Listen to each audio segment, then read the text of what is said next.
Hi, all. Welcome to another episode of Woe is Media. I'm joined by my lovely co host, Annabelle, and today we're just going to go over a few things that happened this week. What a week it was.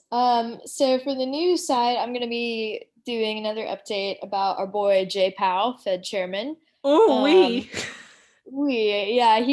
he's got a lot going on. He also had a rough day yesterday, as did markets. So we're going to talk about that and kind of what's going on in the economy and what we can all expect going forward. And then for my second story, I know we've talked about we don't want to touch on COVID all the time because, obviously it's a big issue, been there, done that, because it's been going on for like a year at this point. However, Yes. there might be a light at the end of the tunnel, and that's what I'm going to talk about today with the J&J vaccine. So Oh, we. big breakthrough. That's super exciting. Alyssa, what have you got for us? Today we are going to be talking about an almost week-old story now, the 2021 Golden Globes, and what a disappointment they were in various forms, as well as an upcoming program slate on Turner Classic Media. I will get more into it later. Sounds like a good set of stories for us. So I guess that's the issue with reporting on the weekends. If anything happens over the weekend, then it's like a week old at that point. That's I know, usually not right? a problem. But I guess that's how award shows are. They're always on Sunday nights, so that's just how it goes. Which I'll get into. Oh yes. All right, so I guess I'll get us started. So, quick recap from last week. We were talking about Federal Reserve Chairman Jerome Powell, and he was talking to Congress about how, don't worry, I got your back. I'm monitoring everything in the economy, making sure nothing is going to tank. We will do what we can to continue supporting the economy. I'm not going to talk about stimulus because I'm the Fed chairman and that's not what I'm supposed to do. But he got up and he talked again this week. I guess he's been enjoying the spotlight. So he went back out yesterday on Thursday and he basically was speaking again about how there's probably going to be a temporary pop in inflation, meaning a rise in prices, because people are finally getting more comfortable going out and making more purchases. Getting back to shopping a little bit back to normal. Like a lot of economies have reopened, so he said that he was kind of expecting a temporary inflation increase. And that's not exactly news. We talked about that last week. He said that, that is very likely that it could happen, but he's not necessarily worried about a short term inflation problem. He's worried about a long term one. And that's not in the cards right now. So he will continue to monitor the situation and make sure it doesn't. Inflation, I guess, is like one of those taboo words among people in finance and the economists and all that. But inflation is coming only because of the economy's reopening, which is ultimately a good thing. Like it's stimulation. So it's kind of hard to have no inflation and a stimulated economy. Like the two, they're very correlated. A So necessary evil, if you will. yes, absolutely. And it's not even really an evil because you would Mm-mm. expect things to, you know, as the world gets bigger and as, it can be harder sometimes to make things, or if quality goes up or something like that, you would expect to pay a little bit more for most goods and services. Not that big Yes. of a deal. Wall Street doesn't see it that way. Of course they don't. They had an absolute panic attack, totally lost their cookies yesterday. That was not what they wanted to hear at all from the Fed. They were hoping that he was going to talk a little bit more about the rise in interest rates. So, we talked last week about how the Fed chairman said he's not going to raise interest rates, and that's still the case. He's not going to move them.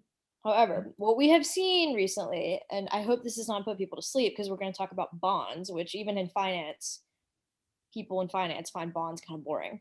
But what's going on in the bond market is the yields or the interest rates on these bonds are going up, and they're going up very quickly. And this is a sign that the economy is recovering. So you would think that would be a good thing, and you would think that stocks would also act accordingly with that, because it's like, oh, okay, the economy is doing well. I feel comfortable, making this investment in the stock market. So that's what you would expect to happen. But that's not the case. Investors are freaked out by the rise in the bond yields because if you are able to get a good yield or a good return investing in bonds, which are historically a safer asset than equities or the stock market, then you're going to do that. if you're going to invest in a safer asset that has a good return. So they're dumping stocks and they're purchasing bonds instead because they're getting that same return, but they have less risk. Does that make sense? Sort of. Sort of. So, but that's what's going on. So there was a huge stock sell-off yesterday. It's been kind of down all week. The investors on Wall Street, they were kind of hoping that the Fed was going to maybe invoke something called Operation Twist. Ooh. I know. Like a Twizzler? Like, or like the chubby checker twist? Yeah, that one. Okay, cool. JPow's going to get up there and, start shaking his stuff. Now, so the Operation Twist is basically something that the Fed can do to kind of find that Goldilocks situation. So it would be where the Fed would be buying bonds that have longer terms and selling bonds that have shorter terms. It's like kind of a way to manage the rates in the economy. So that's something that investors were really hoping was going to happen, because then it would cause, if they were buying the longer term ones, it would cause the yields to go down on those, which is ultimately what investors wanted.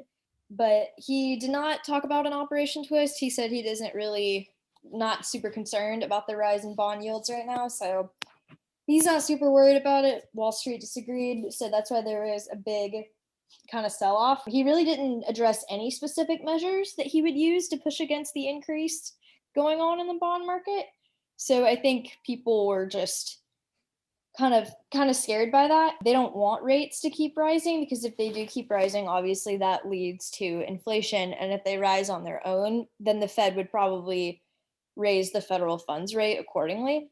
And investors want that as low as possible because it makes borrowing cheaper. So that's kind of what's going on. We also got some other economic data this week. So new unemployment filings for this week were 745,000 versus the expected 750,000. So that's a little bit of a positive, came in under the expectation. Obviously, that's a lot of people out of work.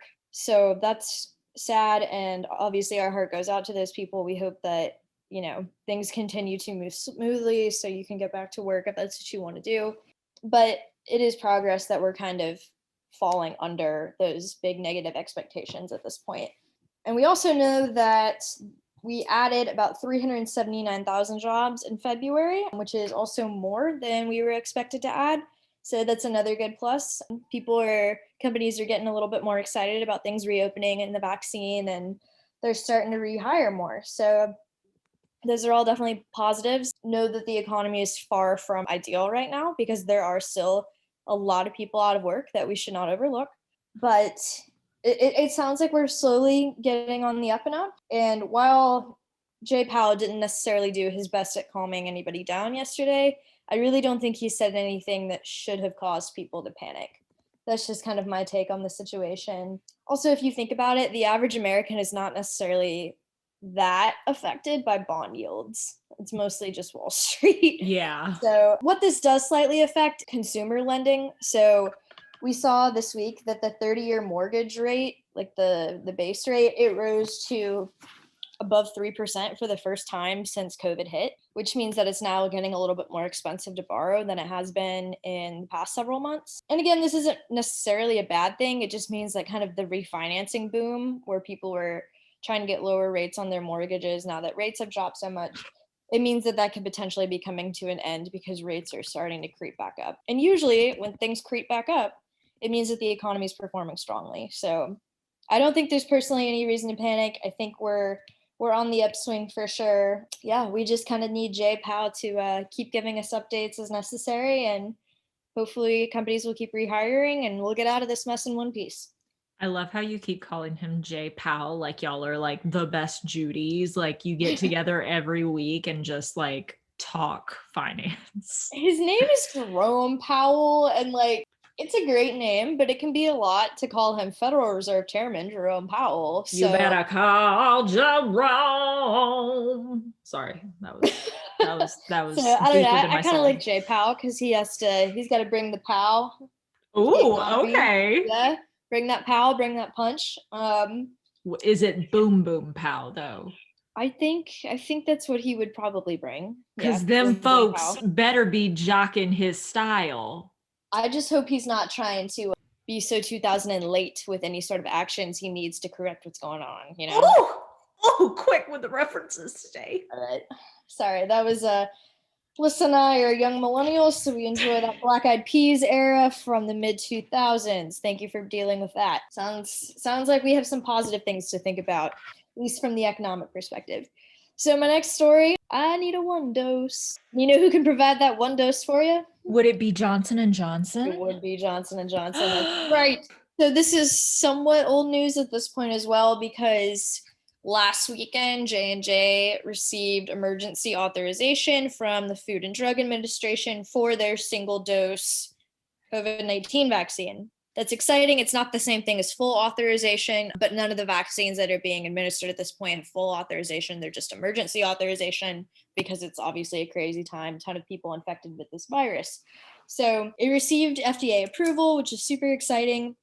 This is the only vaccine that was ever in development to be one dose. Everything else was 2 doses because this is such a potent virus. So this is super exciting because operationally, that's going to be amazing. It can be very hard for people to, I don't know, if you have to take off work to, make your appointment to go get a vaccine, if you have to travel far to get to a healthcare provider, like whatever your situation is, having people do that twice can just logistically be kind of a nightmare. But this is really going to help the communities of people who are maybe somewhat underserved. They don't have as ready access to healthcare. Maybe they don't even have a physician. Like if they get sick, they just go to like a pharmacy or they go to an urgent care or something like that. This will be great. You only have to go once. It is.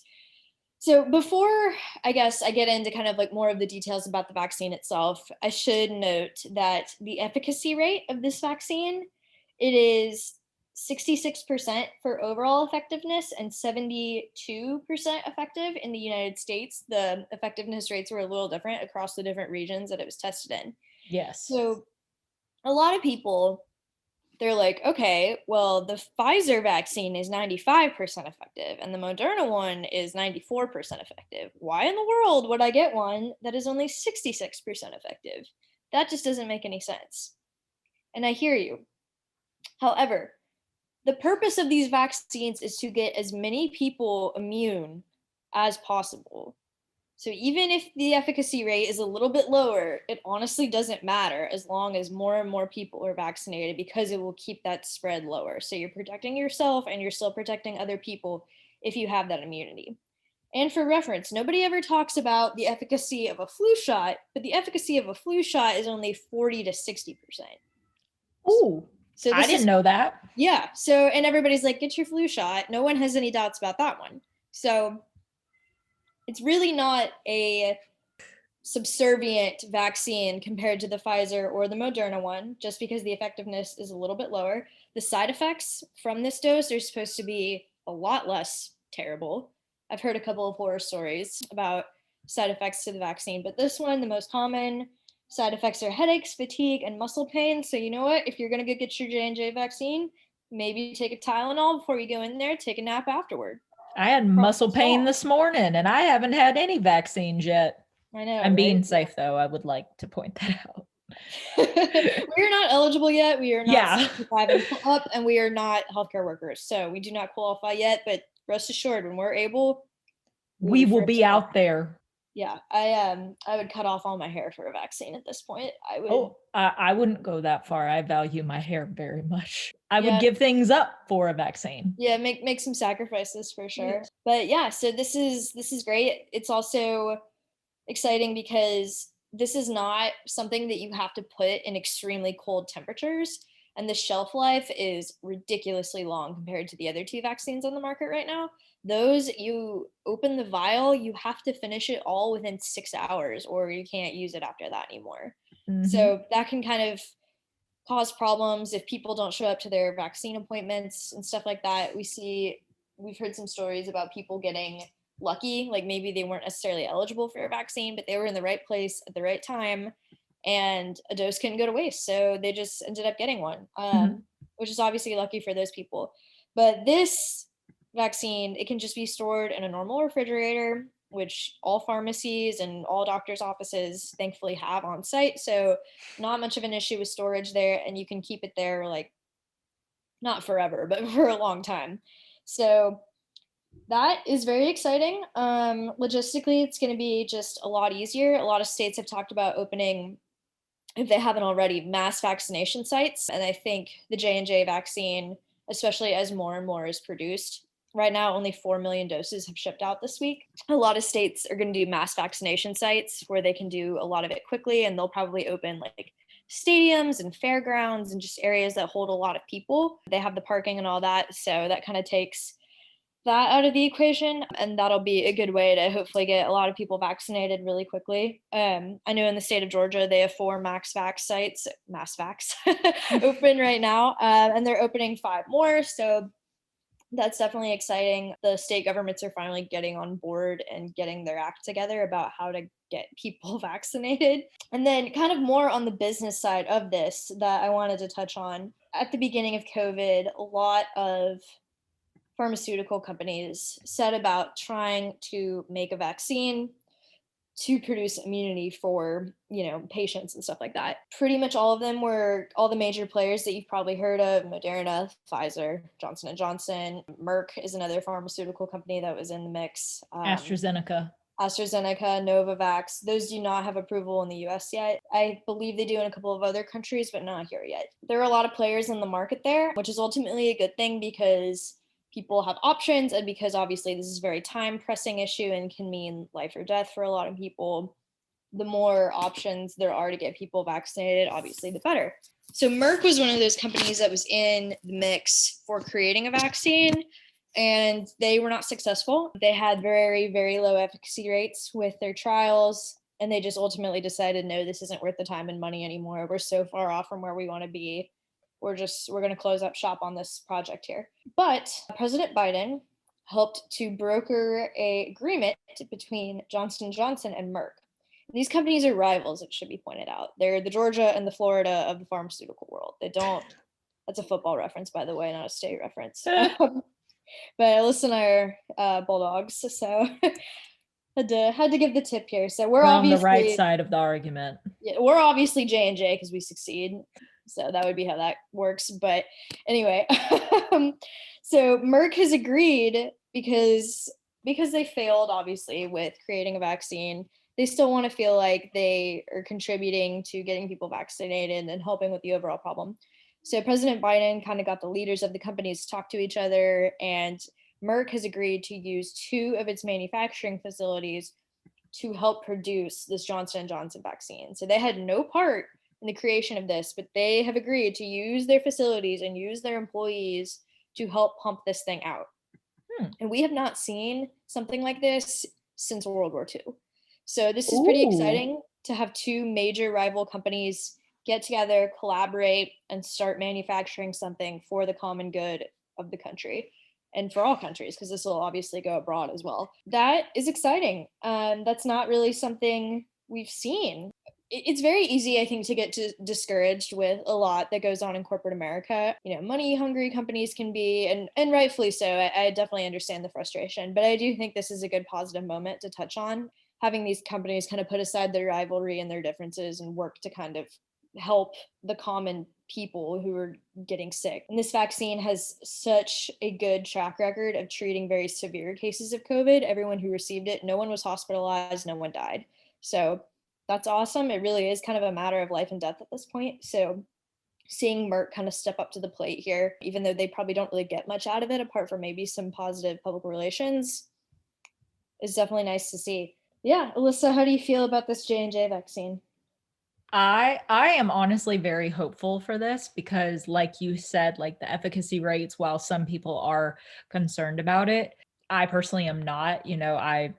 I have a lot of faith in science. I want to say, obviously, I don't know everything that goes along behind the scenes of making, producing, and distributing a vaccine, but I trust those that are involved in it. I do want to make a comparison, if you will. I feel that J&J and Merck are the Batman versus Superman, Dawn of Justice Okay. of the like vaccine world. Hopefully will be met with better reviews than the actual film.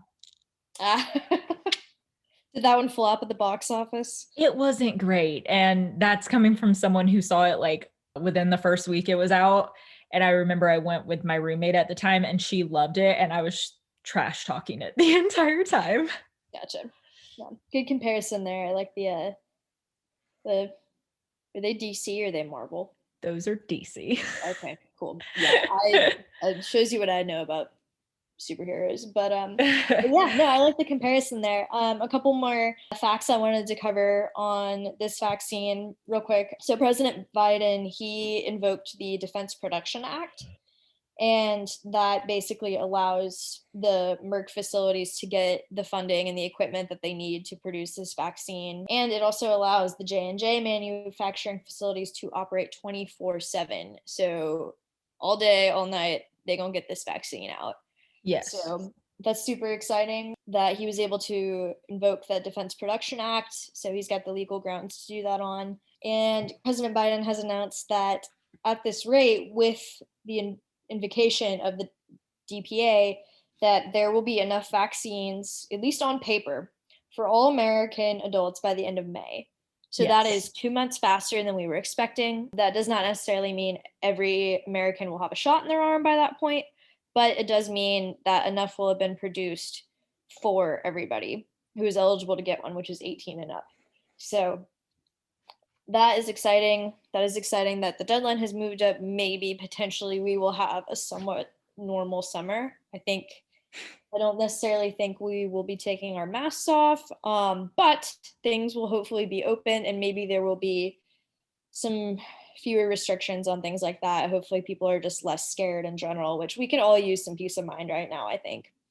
Hopefully we'll only have to wear one mask instead of two. Instead of two, that's right. That's right. I was just gonna say that's something to look forward to. Yes. Yeah, 2 masks are sweaty face. I don't really want to deal with that this summer if I don't have to, for sure. But other good news on this front is that the US has increased vaccine administration from 1 million a day to 2 million a day. So that's also really, really awesome. President Biden had originally set a goal of 100 million doses in his first 100 days in office. We are well on track to surpass that. They're at 54 million people so far have received at least one dose, and that does not include any Johnson & Johnson doses. That's just Pfizer and Moderna. So this is super promising. We're glad that that's been speeding up. And President Biden also has a really big focus on equity, especially with this new vaccine. He wants kind of those underserved communities to have the easiest possible time getting the COVID vaccine. And that's awesome because a lot of the people who are in these underserved communities, they are unfortunately a lot more affected physically by the virus. We've seen that, especially the Black community, they have really physically struggled with COVID. They have higher hospitalization rates. Hopefully with this J&J vaccine, we can get this to people who are in dire need, maybe just don't have the same access to healthcare as some others. So all good news. Hopefully I didn't bore anybody here, but there's finally looking to be a little bit of a light at the COVID tunnel. I think we just got to stay patient a little bit longer, keep wearing our masks, keep staying at home when we can, protect others, protect yourself.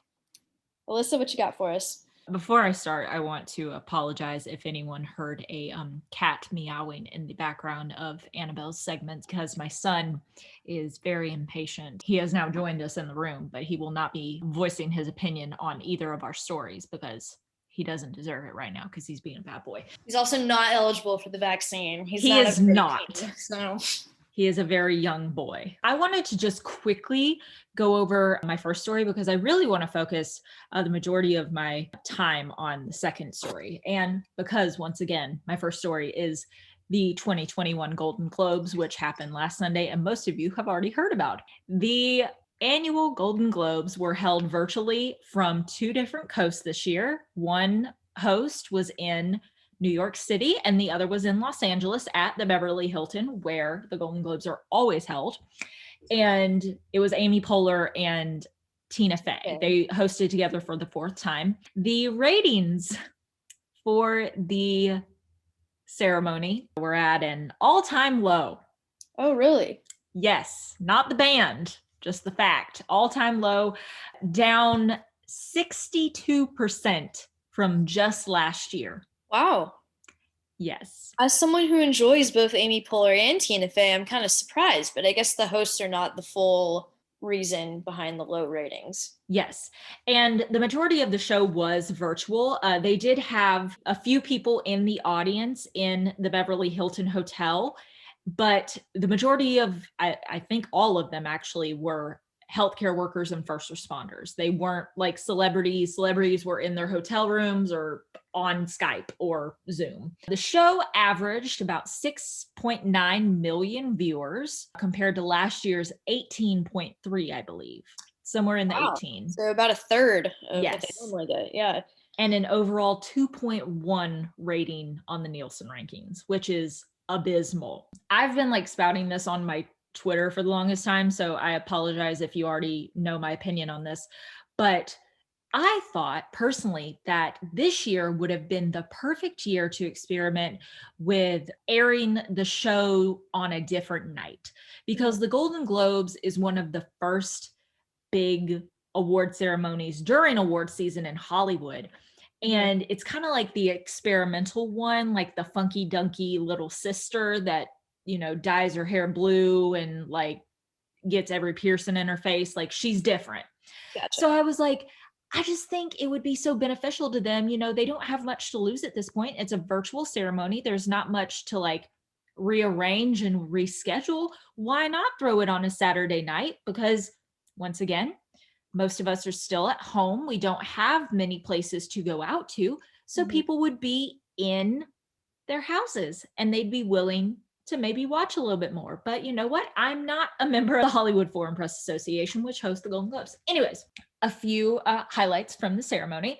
Andra Day won the Best Actress in a Drama category, and she was a huge upset because many people expected like Frances McDormand to take home the prize for Nomadland. And this is just a personal opinion from what I've heard. Andra Day, she won for the movie The United States versus Billie Holiday. I've heard she's the best part of that movie. So good on her. She is also the first Black woman to win in that category in 35 years. Wow, good for her. Absolutely. She's really turned upside down was expected of the rest of award season. So we're really excited to see where that goes from there. Chloe Zhao won the Best Director Award for her film Nomadland. She is the first Asian woman to ever win this category. And she is also only the second woman to win in this category in the entire history of the Golden Globes. I had an idea of who the first woman was, but I was wrong. Annabelle, would you like to guess who was the first woman to win Best Director at the Golden Globes? I really only have one guess, and I can't think of her last name. Oh wait, yes I can.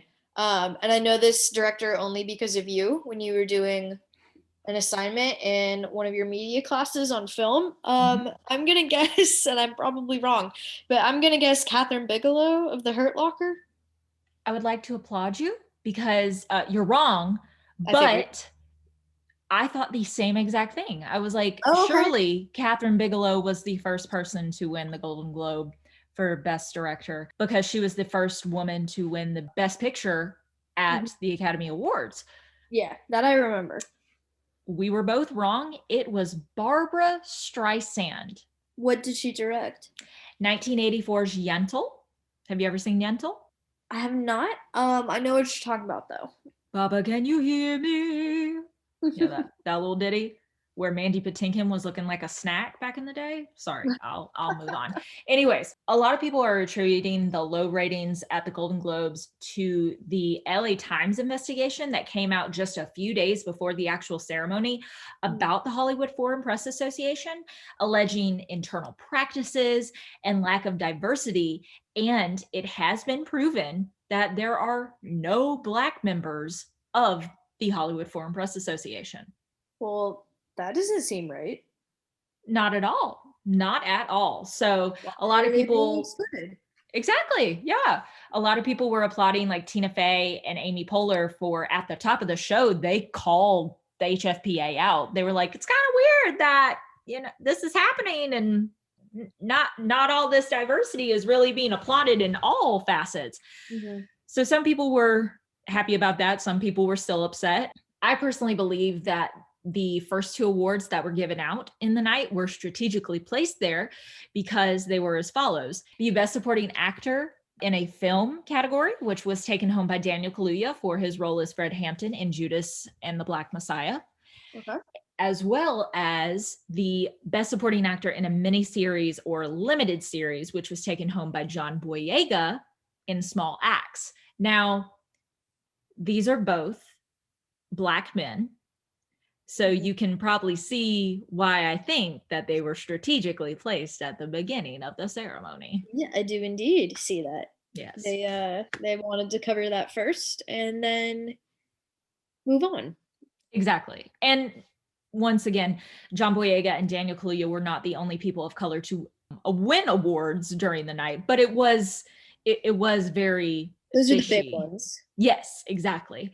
So that's pretty much all I have to say about the Golden Globes. The next big one are the Grammys. They're next weekend. Get excited. We still haven't heard anything about who's performing at the show. They have We've the heard Grammys without performances. exactly. And even if they're virtual, like we still want to see them. We've heard who's performing at the pre-shows. We just haven't heard who the main ceremony performers are. And I'm like, bruh, it's a week out. What are these people doing? Make a decision. Right? Trevor Noah, get on that. Okay, so my second story that I would like to focus more attention on this week, because I feel that it is relevant to not only my previous story, but another headline that was making news this week. So Turner Classic Movies, which is a very popular movie channel on many a cable, many a satellite, many a dish, it has announced a block of programming during the month of March titled Reframed: Classic Films in the Rearview Mirror. Okay. And what this is every week in the month of March, TCM is going to show 4 movies each week and reframe, like you said, and commentate, is that a word? Voice their opinions on why they feel that this film has become classic and why it has retroactively become very controversial. Or maybe it was controversial at the time it was debuting. I see. Okay, Yes. so an example of this, and I hope they don't air this, but an example of this would be like Disney's Song of the South. Yes, they aren't, but yes. Yes. Okay, which should have probably been controversial at the time, but now Disney will not air it anywhere. It is in a vault. It is not viewable. At all. For obvious reasons. Yes. There are going to be 5 hosts, like I mentioned, during the block of programming. All 5 of them work for Turner Classic Films, so they have a vast knowledge of film history as well as film theory. So I'm looking forward to that. And as they said on the Turner Classic Movies page, which is where I got the majority of this information, as well as an Entertainment Weekly article, they want to explore the history of these films by, quote, considering their cultural context and discussing how these movies can be reframed so that future generations will keep their legacy alive. Now for the interactive part of my segment, because it always comes along, I'm going to give the titles to you that will be shown during the month of March, and we can just briefly discuss why they are controversial. And because there's a decent amount of them, I will tell you. Okay. Hopefully I've seen these movies. I think you've definitely seen at least a few of them. I haven't seen all of them. I will admit that. Oh, by the way, all these films were released between the 20s and 60s. I don't know if they're going to continue on 60s forward, but for right now, we're just stopping at the 60s. The first movie is 1927's The Jazz Singer. Well, I have not seen that one, but I can only imagine with that title, the jazz community, and 1927, I would imagine there's probably a lot of very negative racial language in there. You've probably seen a picture of this film because The Jazz Singer is actually one of the most notorious examples of Hollywood's use of blackface. Oh, I see. Yes. The actor, I believe his name was Al Jolson. He is a white man and he dons very offensive makeup and performs in like a minstrel-like show. Do you know what a minstrel show is? I don't. So a minstrel show was a thing that happened. I don't know everything about it. I took a brief class of popular music history when I was in college, but a minstrel show is something that has been used in time to perpetuate stereotypes of not only Black musicians, but also just like Black civilians. And I'm sure other races as well. And it's overall very upsetting. So I'm that looking at one, some images and yikes. Yeah, I see why this is controversial. That is yes. very, very heavy blackface. Yes. Swing Time from 1936. Oh, Alyssa, I feel bad. I actually haven't seen like any of these. We're only on number 2. You're fine. So this one is it also deals with the problem of blackface, but this one is a Fred Astaire and Ginger Rogers movie, Okay. which a lot of people were like, "Oh my god, Fred Astaire participated in blackface?" Yes, he did. Next one. I know you've seen this one because we're both from the lovely state of Georgia. 1939's Gone with the Gone with Wind. the Wind. I knew you were gonna say that. Yeah, this is obviously about the state of Georgia during the Civil War, and you kind of see the slaves working on the plantations and kind of the way they're characterizing them, and it's very much kind of a I guess I don't know if glorification or glamorization is the right word, but it's sort of like romanticizing kind of the old South, I feel like, which is obviously not good because that was when slavery was legal. So there's nothing really to romanticize because there was so much inequality.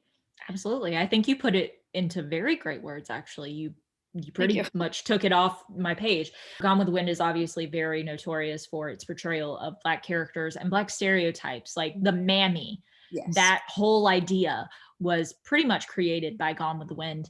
And like you said, it has a very idyllic view of slavery. Like everybody gets along. There's nothing to be upset about. And it's like, yes, there is. Okay. 1939's The Four Feathers.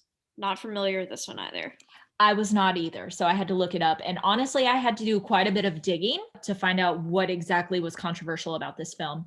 But apparently, at the time of its release, not even like a few years later, at the time of its release, this film was criticized for celebrating colonialism, Oh. British imperialism, and being racist, because the basic gist of it is it's about like these gentlemen that go to the Middle East. And as you can imagine, their skin is painted to be a little bit darker, and it just like glorifies like, oh my gosh, Britain is so great. We should have never been mean to them kind of thing.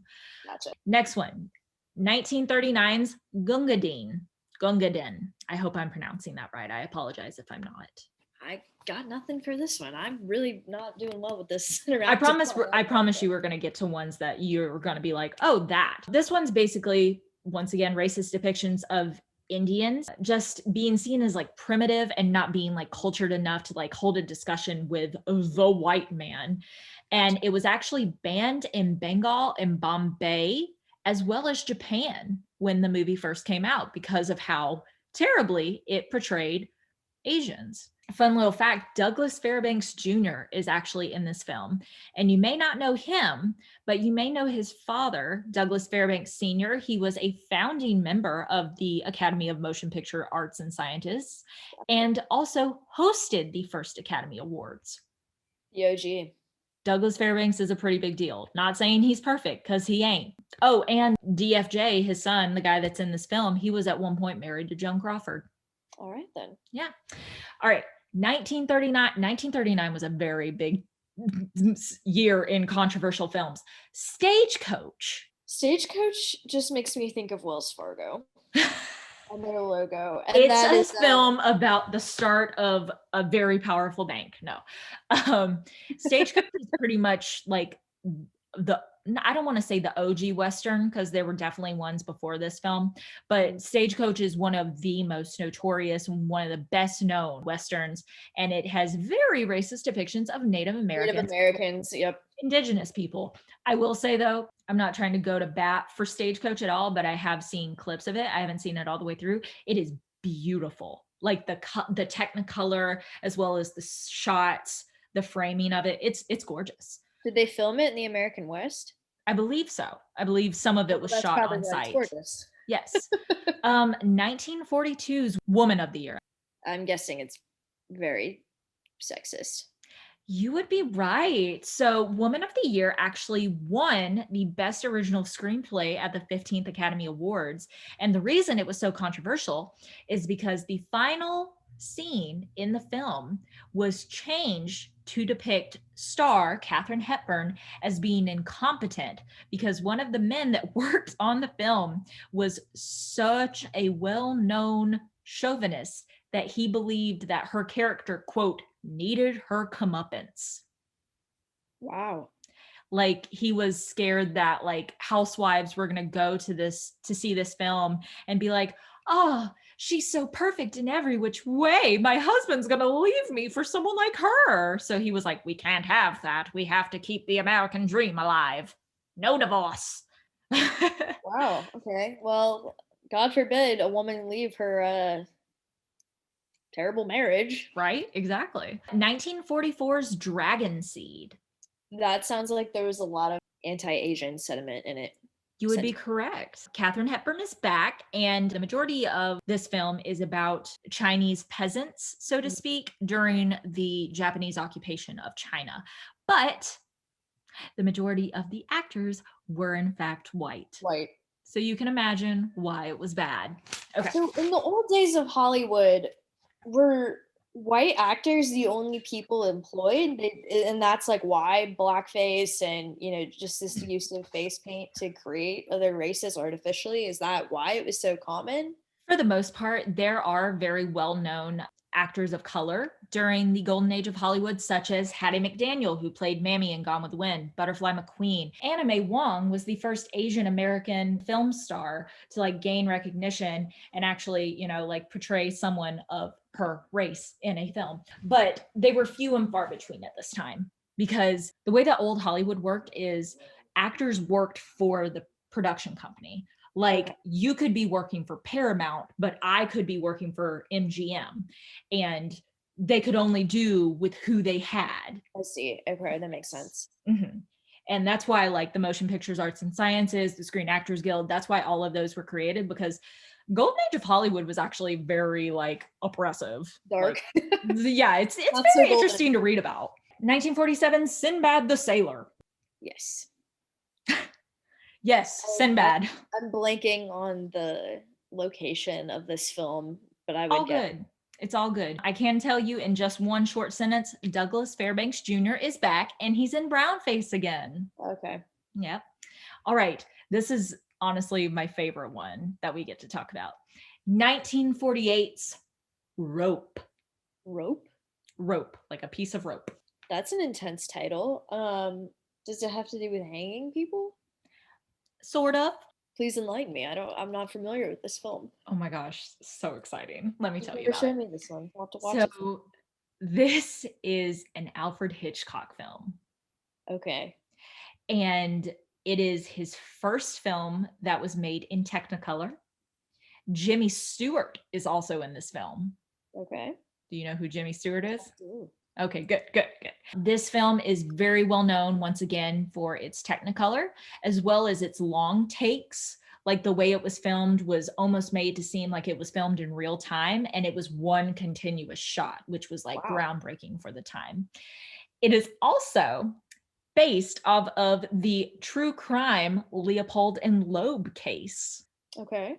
Which, if you know anything about the Leopold and Loeb case, you may realize why this film was controversial, because Leopold and Loeb were two male companions that were also lovers that decided to commit the perfect crime and kill a young boy. So this film was criticized for having heavy homosexual subtext at the time of its release. Which in the 1940s, probably not okay to be gay, would be my guess. Not great. Yeah, not very popular, even though just because queer people are not being shown on screen does not mean that they don't exist in real life. In fact, the two actors that were playing the Leopold and Loeb characters were actually queer in real life. Was it known that they were queer, or was it sort of an accident on casting's part? So John Dahl was gay, Mhm. and he was kind of like hush hush about it. But Farley Granger, who was also well known for Hitchcock's Strangers on a Train, which is a fantastic film if no one's seen Yes. it, and he's a snack, he was bisexual. And apparently he was very open about it in his lifetime. Okay, good for him. Yeah. So Be proud, be proud. If that's what you want to do, why not? I also just wanted to quickly include this quote from an IndieWire article called Hazed, Decoding the Classics, that I found. And it was basically explaining the Leopold and Loeb case and how, like, the guy kind of manipulated the other guy into doing this crime with him because he was like, I will be with you romantically and sexually. And the quote is, been there, done that, bought the titty tank, girlfriend. What a quote. So just wanted to include that. And that article is really cool. I'll have to include a link somewhere. Okay. 1954's Seven Brides for Seven Brothers. Crickets. 5 Academy Award nominations, but it is based on the short story The Sobbing Woman, which itself was based off of an ancient Roman legend of the rape of the Sabine woman. And I didn't know this when I was reading this morning because I grew up with a VHS of Seven Brides for Seven Brothers in my movie case back home, but I never watched it. The film involves the kidnapping of women in order to like make them their wives. Oh, that's awful. Exactly, but of course in the film it's all happy and joy and Right. fantastic and everyone lives happily ever after. I should have Okay. guessed that based on the title. That makes me think of that terrible scene in Pirates of the Caribbean ride where they're like they're having the bride auction, you know Oh what I'm yeah, of talking about? course. In that village, and then they're Wench chasing for the women sale. down, trying to get them, to be sold in the bride auction. We love that. Okay, 1956's The Searchers. Oh, This that's is hard to guess from the title. this is a John Wayne film. His character is overtly racist, much like him in real life. I will not fight about it. John Wayne is not my favorite person in this world, and if you think he is a stand-up individual, you should go read again. We do not like John Wayne, duly We do noted. not like John Wayne. Go read his Playboy interview from the 80s. It's terrible. It also portrayed indigenous people as stereotypes and underdeveloped in time, as you can imagine, being a Western. Mhm. 1959's Tarzan the Ape Man. This also kind of sounds like colonialism to me. That was kind of the European explorers coming over into the jungle and Yeah, taming the savages. So that's what yeah. I thought they were doing. That could totally be it. Honestly, this film was very hard to find exactly why it was controversial. The biggest thing I could find was the film directly stole the plot points, footage, and sound from a film that was previously made in 1950 called King Solomon's Mines. So it plagiarized it?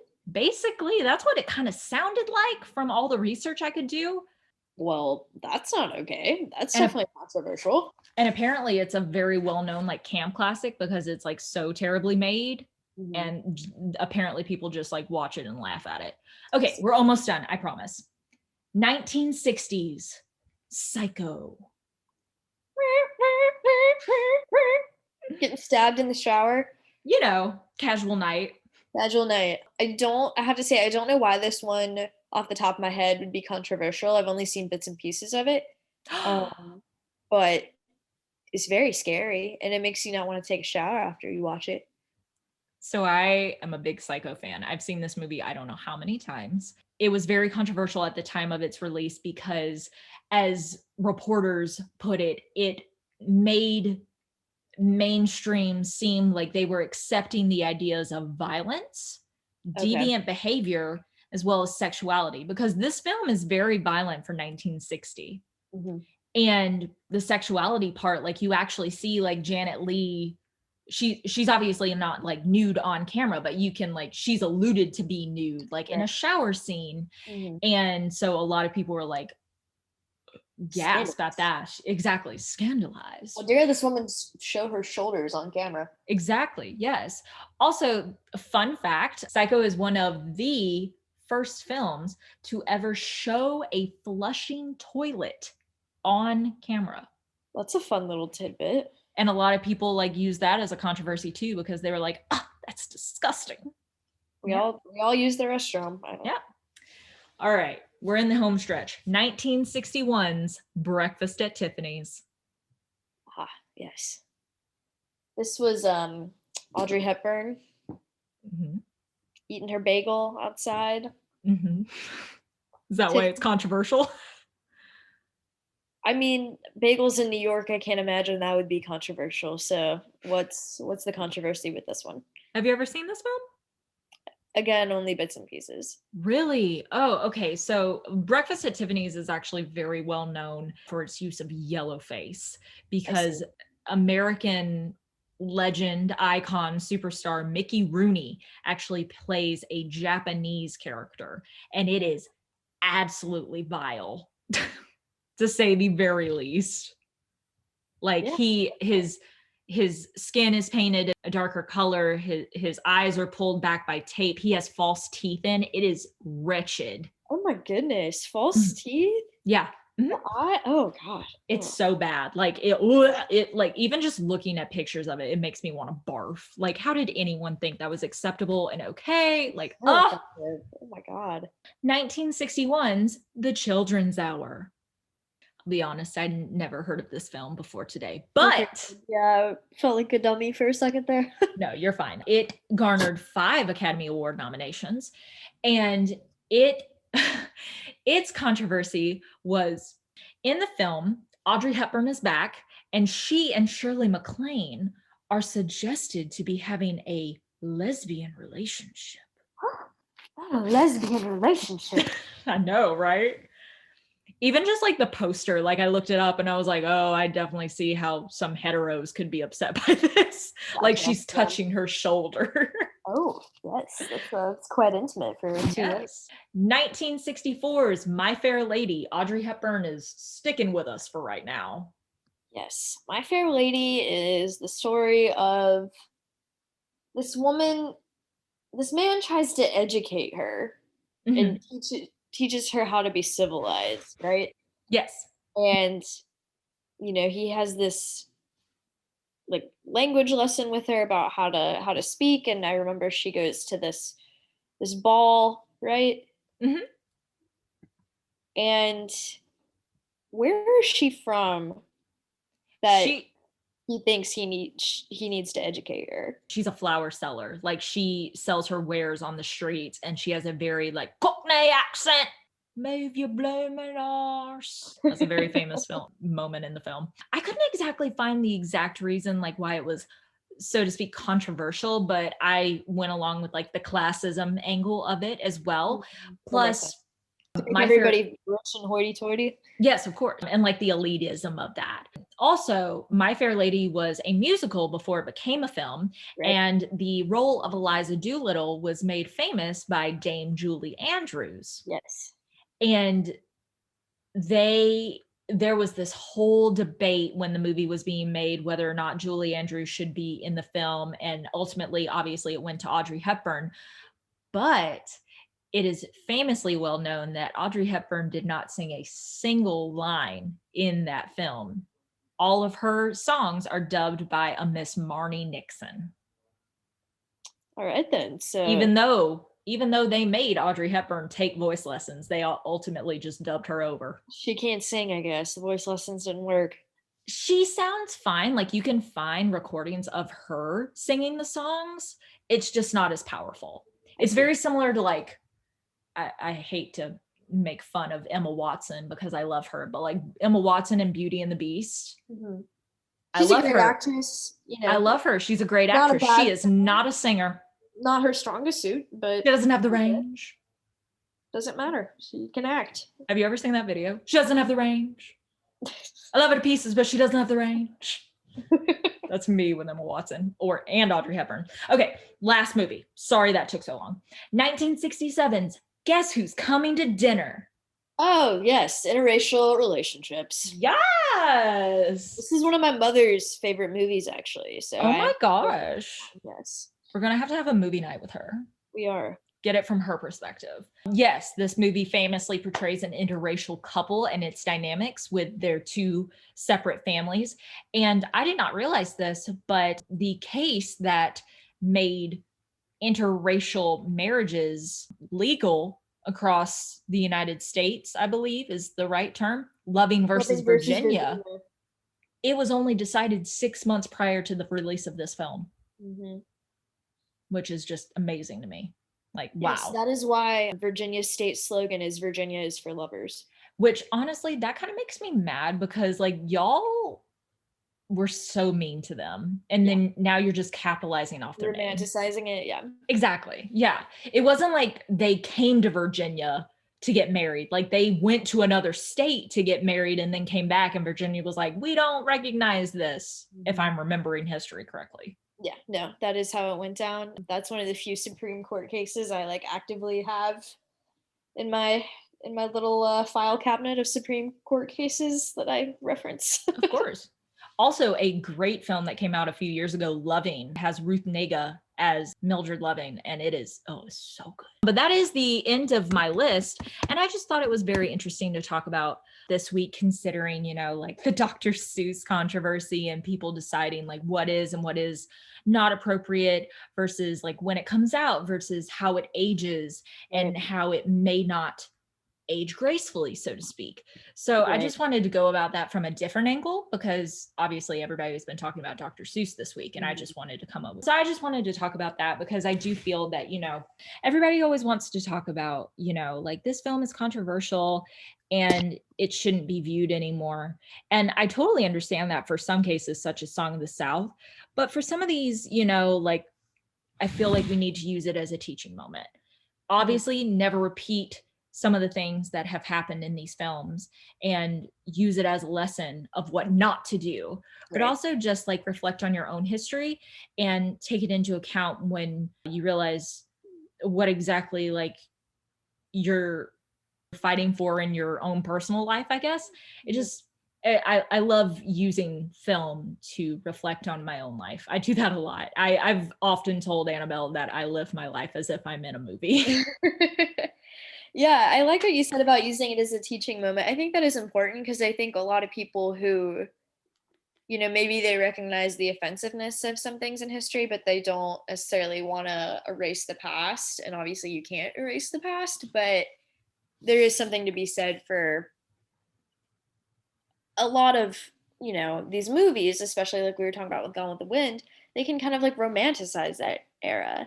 Yes. And we want to make sure that we're not romanticizing or like an era where people were seriously struggling or were discriminated against in that capacity or God forbid enslaved. There's nothing to romanticize there. Absolutely not. We need to understand history and we need to learn from it and we need to acknowledge what people in the past have gone through and what people today may currently still be struggling with in any ways that they might be discriminated against. And yeah, the more we know, the more we can work to make positive change for everybody.